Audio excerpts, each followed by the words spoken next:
Welcome to the channel and welcome to today's run through of all the latest Manchester United news and transfer updates, keeping you right up to date with everything. We've got absolutely loads to go through. Talk of Spurs potentially looking to hijack the move for Bryan Mbeumo. We've got a daily Osimhen story, the Gyokeres latest, Emi Martinez waiting for United, Onana staying, absolutely tons to run through in a packed video. I'm Jamie. Before we get into it, smash a like on the video, subscribe to the channel if you are new, and let's jump straight into it. So let's kick off with the Bryan Mbeumo story. So Sky Sports Now are saying that Tottenham have held initial discussions with Brentford about a possible deal for Bryan Mbeumo. Thomas Frank to Spurs increases their chances.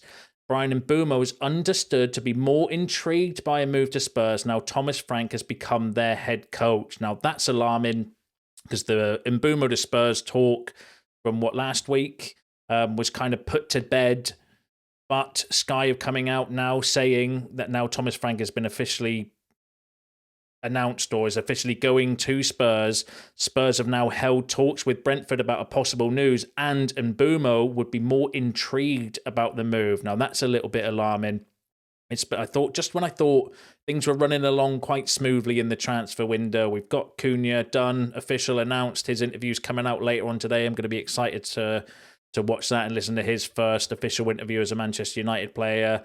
And it was seemingly that we were working on the Mbeumo behind the scenes and just ironing out a few of the details of the costing and the initial payment and the add-ons and all those things you put into the contract and the clauses and all that fajazzle. And then Sky have come out saying that Tottenham have held talks with Mbeumo and Bryan Mbeumo might be more interested in going to Spurs now that Thomas Frank has taken over as their manager, which is a little bit alarming. However, Ben Jacobs has said that although Tottenham have stepped up their interest in Bryan Mbeumo, as called by Sky Sports Lao, conversations are not yet advanced. That's good. Brentford want in excess of £60 million, and Mbeumo's preferred option is still Manchester United. Again, good. Spurs made aware of this, but before Thomas Frank joined. A lot will depend on whether United meet the valuation. Spurs prepared to better Manchester United's rejected 45 plus 10 million offer if given encouragement, but they also have Antoine Semenyo and Tyler Dibling on their list. So that came from Ben Jacobs. So Ben Jacobs has been spot on so far this transfer window, so credit where it's due, suggesting that maybe they have made a conversation to say, look, if United don't meet your valuation, we would be interested in the player. And also, if the player decides to not come to United and maybe would change his mind and go to Tottenham, then maybe they would be interested in the deal. And they've just made that initial contact to say, look, if anything goes south with the United deal, we're in the mix, or we'd like to be informed, or whatever that call goes like. But it's encouraged, so it's alarming from the Sky Sports saying that that's come out. But also it's encouraging, I think, from Ben Jacobs saying that his preferred destination is still Manchester United. But a lot will depend on the fee and the price. So we just need to get this deal done. We need to iron out those creases, whatever it is we're working on, or whatever it is that's holding up this deal. I just hope we can get it done and dusted. One of the things I was thinking before, maybe one of the holdups, as well as the negotiations and the payments and the structure of the payments and bits, is maybe Brentford have put a little bit of a hold on it because they need to now find a new manager, and they're going to also need to find a replacement for Mbeumo, and maybe they need to get the manager in to give him the options of their replacements that they've got lined up so that the manager can pick or have a say on the player they bring in. Maybe there's something like that that's going on that's also holding up the deal. That's not beyond the realms of impossible, I don't think.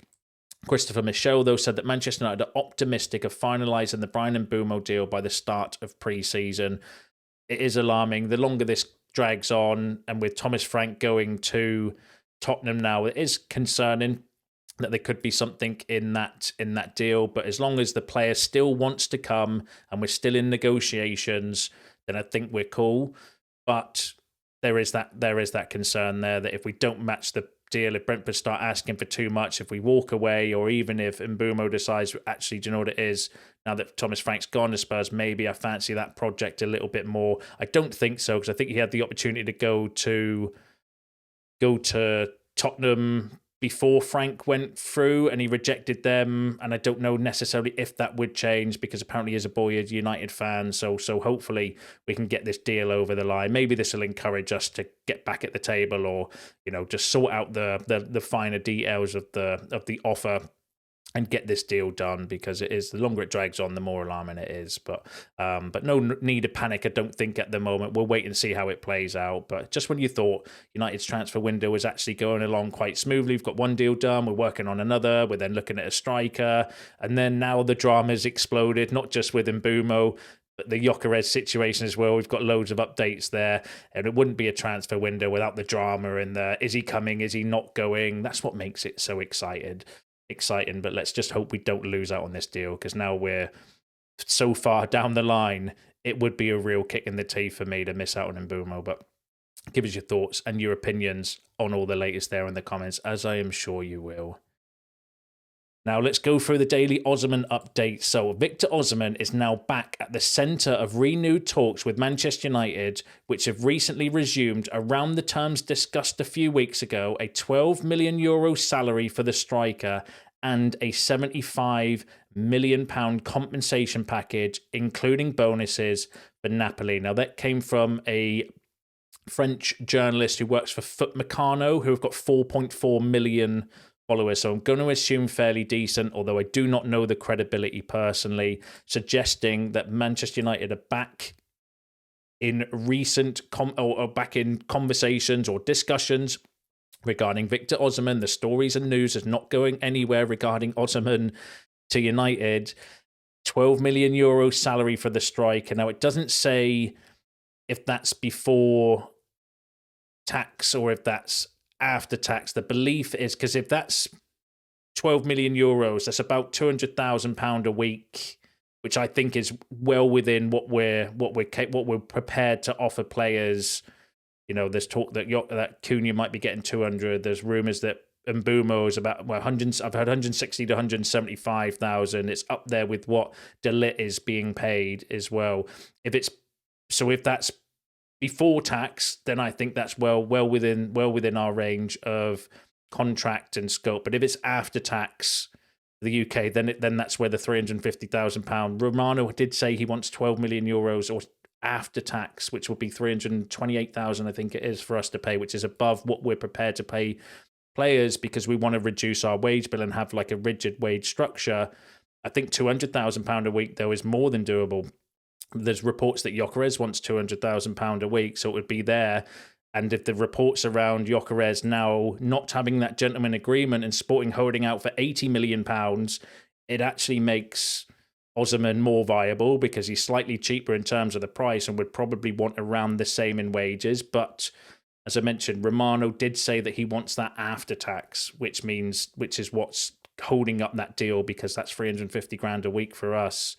I don't think we'll go near that salary, but if it's closer to 250, 200, could be plausible. But I want to see a bit more credibility regarding this. But give us your thoughts and feelings on that in the comments, because I'm sure you'll be intrigued with the latest Daily Osimhen story. Now, from one Victor to another, Victor Gyokeres. So if you watched yesterday's video, there was loads of reports from Portuguese outlets, some saying that Arsenal had held talks with Gyokeres' agent, and then it came out that United have also held talks with his agent. Apparently, according to Portuguese outlets, Arsenal had made a bid. That bid had been rejected. United were preparing a bid, but haven't quite made a bid. Loads going on. So the latest coming from the Portuguese side is that Arsenal remain determined to move forward for Victor Gyokeres and are already preparing a second offer to present to Sporting. Arsenal's goal is to improve the fixed price of the offer and with that exceed €70 million. Now, Romano did loads of videos yesterday, or loads of updates regarding Gyokeres and the situation. I'm going to run through one of his quotes and comments next. Never mentioned anything about a bid from Arsenal or United preparing to make a bid or anything like that, which leads me to believe that it's bullshit. And it's because it's coming from the Portuguese side and Portuguese news outlets, Ornstein, Romano, anybody of Ben Jacobs, who's been good this transfer window. None of them have confirmed that there has actually been any bids made by Arsenal. or United or anybody for that matter, which leads me to kind of believe there's a little bit of mischief making going on, or a little bit of clickbait potentially going on regarding the news coming from the Portuguese side. Romano said that Sporting president is asking for more funds for Victor Gyokeres because the former Sporting director Hugo Viana, who was involved in the agreement with his agent, is no longer at the club. Meanwhile, United are calling daily about Gyokeres. Now, he did say that Arsenal are still interested, but it's believed that Arsenal are in quite advanced talks with Sesko. So you know, it's one of these where you've got to go off of Romano. Romano's one of the most credible, if not the most credible, transfer journalists around. With his briefings, and is well connected when it comes to this situation, saying United are calling daily about Gyokeres. Interestingly, though, clarifying what's kind of happened between Gyokeres and Sporting, that Hugo Viana was involved in the gentleman's agreement, because that's what's caused the kickoff between Gyokeres and Sporting, is this gentleman's agreement, because his agent and Gyokeres were under the understanding that it would be 65 plus 5 and add-on, so 70 million euros. Apparently that was made, or maybe that deal was done with Hugo Viana, who's now left, and now the Sporting president is like, yeah, you didn't make that agreement with me. We just said that we would sell you for under 100 million euros, and that's what's causing the tension and the drama and everything between Gyokeres and Sporting. We'll need to see how that plays out, but it's encouraging that Romano is saying that we're calling daily about Gyokeres to be informed in the situation. I'm sure if a team did make a bid, United might be prepared to then make a bid, or if we're waiting, then we're being informed on the situation regarding Gyokeres. Now, interestingly, Swedish Ramble are a really, really good Twitter account, but they're more around football finances and business. Are not an ITK, don't normally post stuff actually like this. But they're claiming that Victor Gyokeres' agent claims to have evidence in writing with Sporting promising to let him go for 60 plus 10 million euros.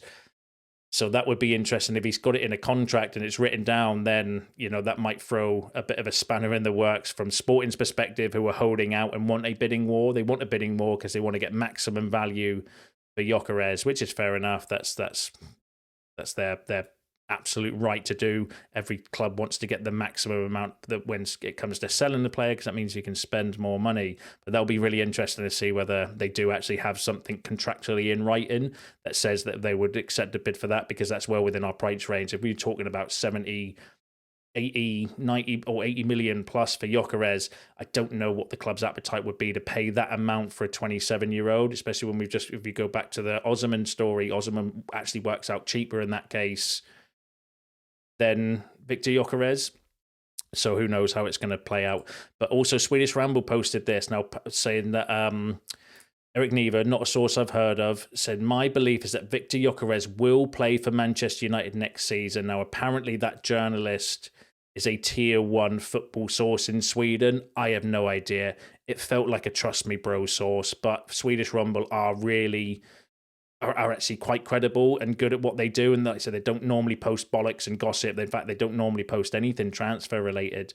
So saying that this is apparently a tier 1 football journalist in Sweden, that their belief is that Gyokeres will play for Manchester United next season. But again, that felt a little bit like a trust me bro source. So we'll wait and see how that plays out. But they might be genuine. And I've got no reason to doubt Swedish Rumble because they're a very good source. Oh, no, not a source, but they're a very good Twitter account that don't do bullshit, is what I would say. And then Peter Hall from the iPaper said that Manchester United will not break the bank for Victor Gyokeres, despite the in-demand striker threatening to go on strike to force a move this summer. The United links are obvious, given how prolific Gyokeres was for Ruben Amorim in Portugal. However, not all senior figures at the club are totally convinced the 27-year-old has the right profile. So that's interesting from Peter Hall, who can be, fairly decent source, saying that people at the club are not entirely... That's not the first time we've heard that, is it? That some people at the club are not entirely convinced by Gyokeres. What do you think about that, though, about Victor Gyokeres? Are you worried about the profile of player, or not totally convinced he's the right profile? I have absolutely no worries about Gyokeres. I think he's an absolute unit with a rocket of a shot. His movement and his work rate, I think, are fantastic. He's played football in the Championship as well. He scored 11 goals, I think, in his first season country, 17 in his last season before he went to Sporting. And the Championship for me is one of the most physically demanding leagues in world football. So I have no worries about his physicality or anything transferring it to the Premier League. It's just, would he be able to bully players like he does in Portugal? Probably not, but I think he's going to be a very difficult player to bully himself. Have you seen him? He is an absolute tank. So I've got no worries about the profile of player. It's just, there are concerns that he's not completely perfect, but no signing is. Every signing we make has concerns. But give us your thoughts in the comments. Are you convinced by Gyokeres? Do you think he's the right signing? Do you not? Do you have concerns? Share them. Let me know. Be interesting to read those later on. But yeah, we need to keep an eye on it regarding the Victor Gyokeres situation. Interesting on the Osimhen situation as well. That's one to pay attention to, and let's see how that goes, because if it is the figures for Osimhen, I think 12 million euros is doable for United, but if that's after tax, it's not doable. That's what I would say regarding that. Now, the other striker that we were linked with yesterday that came out from Florian Plettenberg was Ekitike. So Christopher Michel saying Hugo Ekitike isn't a hot topic yet, partly due to United's interest in Victor Gyokeres. Their pursuit of him is solid, and intensive talks between United and the striker have already taken place. So Christopher Michel, who's a very good source, suggesting that Ekitike is not a hot topic yet for United, and that our pursuit in Gyokeres is solid, and we've already had intensive talks between United and the striker, which is interesting. So yeah, we need to keep an eye and see how the striker situation develops. Peter Hall, though, was suggesting that actually maybe we wouldn't be that bothered about a striker. So there is, however, a feeling among many at the club that Joshua Zirkzee could fulfill that role in a fluid front three flanked with Bryan Mbeumo, if we get that done, for whom a second bid is on the way, and Matheus Cunha. I like the idea of that. I think I actually would be pretty cool with Zirkzee being the striker with Mbeumo and Cunha. I could see that being quite a fluid front three. I think he's right in what he was saying there. It's just, does Amrin want more of a focal point striker or somebody to get in the box and finish the chances with Cunha and Mbeumo, or would he be happy with Zirkzee? Because one of Zirkzee's downfalls is his actual ability to get into the box. He's very good at creating stuff around the penalty area, but not being in the box to finish the chances. And I think if you've got Mbeumo, maybe I think I could see that working, though. I definitely could see that working. But would it be ideal? Who knows? I think maybe that's a story being put out there to kind of parties involved, maybe the Sporting, to say, look, we're cool with Zirkzee up front, so we don't necessarily need a striker to try and lower transfer fees down when we're speaking with Gyokeres or with Osimhen or Ekitike or whoever else we're going to get linked with in the striker position. But give us your thoughts on that. Really interesting updates I felt, especially with Mbeumo. That's a little bit of a concern, although a little bit relieving at the same time that Ben Jacobs has come out saying that he still wants to come to United, because that's the key, I think, regarding that transfer. Potentially back in talks with Osimhen. I'll wait and see any more developments around the salary demands, because I'm still going off of Romano, where Romano said he wants 12 million euros net, which is take-home pay, which is £200,000 a week take-home, which about 300 odd grand a week for us before tax. So we'll wait and see what happens there. But yeah, give us your shouts and your thoughts on the forward situation regarding United. And let's move on to another area that we're looking to strengthen, which is the midfield. So Manchester United are on red alert after Juventus have decided they are set to put Luiz up for sale, according to Gimme Sports sources, and the Serie A heavyweights are prepared to entertain offers as low as £30 million, as they are keen to get him off their books and use the funds to bolster their squad. Gimme Sports sources have been informed that Juventus have not made a final decision on whether they are ready to sanction a loan move for Luiz, who struggled for regular game time during the 24-25 campaign, but they are open to selling him to Manchester United or another admirer for a cut price fee. I don't think £30 million is a cut price fee for Luiz, but considering they paid £42 million for him, then from their perspective, yes, it would be a cut price fee. What are we thinking? Douglas Luiz, good shout, bad shout. I would take him, not as my first choice. I think he would be a good Eriksen replacement, a good squad player, very good ball progressing midfielder. If you look at his stats on screen there, top 93% are for shot creating actions, top 91 for passes attempted. Progressive passes are decent. Progressive carries are good as well. Successful take-ons, 95%. He's not a defensive midfielder, though, as you can see from his stats. Interceptions, blocks, clearances, in the bottom percentiles for those. So, but is a good ball-playing, ball-carrying midfielder. Said as a Eriksen replacement wouldn't be a bad shout. Do we have £30 million to pay Luis, who knows? Could we get him on loan? I wouldn't be against that if the budget's tight and we can't get the exits that we need in order to generate the money to buy a player. Would he be my number one choice? No, but could he do a job? Yes, he had a few injuries last season. I think he missed 10 games last season for Juventus for injury, but his injury record at Villa was pretty good before that, so I'm not overly concerned by that. But would he be my preference? No, but I would take him, is my response to that. But you can give yours and share yours in the comments below. And then just on the midfield, another link with Hayden Hackney and Chris Rigg. So Chris Rigg is still of interest, while United have also kept tabs on Hayden Hackney for the midfield position. And that came from Rich Fay, who's a decent source as well. Rumours around Chris Rigg have gone quiet. I live in the northeast. Loads of my friends and families are all Sunderland season ticket holders. They rate Chris Rigg really highly, and these are the same people that were saying to me when we had Amad Diallo on loan, why is he not playing for Manchester United? Because they could see that he was 10 times a better player than Antony at that time while he was on loan as well. And they were like, I can't believe you're not playing Amad Diallo. He was way too good for the Championship, is what they were saying. Family and that still was saying that Chris Rigg, they don't quite think he's ready yet. But he's a very, very talented young player as well. Hayden Hackney's one that I like as well. So we're looking maybe for younger, up-and-coming profile midfielders. Then they wouldn't be too bad shouts. They're more attacking midfielders, though, than defensive midfielders. Do we want somebody... I think we need more of a defensive midfielder, especially now Bruno's staying, because if you're getting Cunha and Mbeumo and you're spending 120-odd million pounds on those two, I think they're playing in the 2-10 positions. That means Bruno's going to have to play as one of the midfielders, and we need somebody next to him. Or I think maybe Ugarte could do that job. But then there's question marks over Ugarte. You know, these are two more attacking midfielders, I would say, but both very good options. But I'd be happy if we got both or either of these two, not both. That's being greedy. Let's get both. But give us your thoughts on that in the comments below. Now, a lot of our incomings depends on our outgoings, so let's run through the latest there. So André Onana believes he will remain at United next season with no solid offers from Saudi yet. Amram has been clear that after a rough season, no player is guaranteed a spot, but he can't overhaul the entire squad in one summer. So that came from Rob Dawson from ESPN, suggesting that Onana believes he's going to stay at United. There's no solid interest from any Saudi clubs, who is believed to be the place of destination, because they're going to be the place that can pay the amount that we're looking for to sell Onana and his salary. But Amram has been clear that no one's guaranteed a spot. So that's a little bit alarming, especially for those of you that would want a new goalkeeper. I want a new goalkeeper as well. But I think Rob Dawson's right. We can't do everything in one summer. If the priority this season is the attack, or this transfer window, sorry, is the attack, and that blows a lot of our budget, we're relying on sales then. And if there's no interest in your players that you need to sell, what can you do? What can you do? You know, you blame the previous regime for giving out these stupid contracts and inflated fees and spending all this money on the players that we didn't necessarily need in the first place anyway. That's what we do, and we moan about it, but there's nothing else we can do apart from that.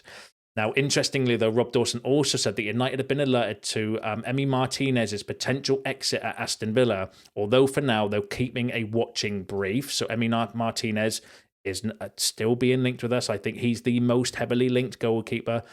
If we do make any moves on the goalkeeper situation, TYC Sports, who are a very good South American outlet as well, like 3.8 million followers, saying that Manchester United remain interested in Emi Martinez, with the player keen on a move to Old Trafford.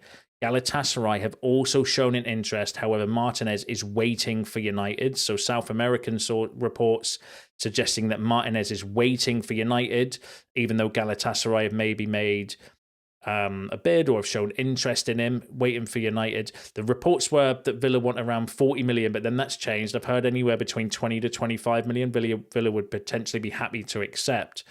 Romano, though, has also jumped in on the Martinez bandwagon, or confirming that actually Manchester United could appear as an option to sign Emi Martinez. So if Romano's starting to hear that actually maybe United are talking or in the mix or looking or whatever we are with Emi Martinez, that's really interesting. And I think actually that would be one way maybe you could force out Onana, is if you sell Bayindir, because the Muppeteers were saying before, if you sell Bayindir for about 5 million, with the way PSR and the monetization works, is that then gives you about 20 million pounds to go and spend on a goalkeeper.